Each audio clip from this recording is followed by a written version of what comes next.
everyone, how are you? Well, this week's sound is F.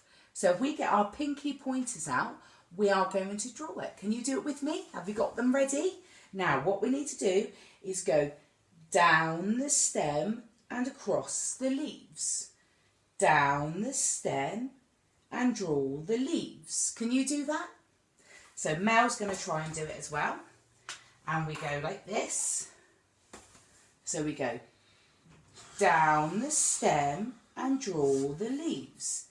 Down the stem and draw the leaves. Now you see if you can have a go at that as well. Now today, my F sound, I have found, I don't know whether you like these at all, but I found some fish fingers.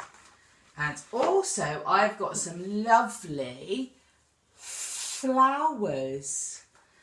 And on my hand, what are these called? These are my fingers. So again, one more time. Can you do it? Get your pinky pointers out. And then we're going to go down the stem and draw the leaves. Down the stem and draw the leaves.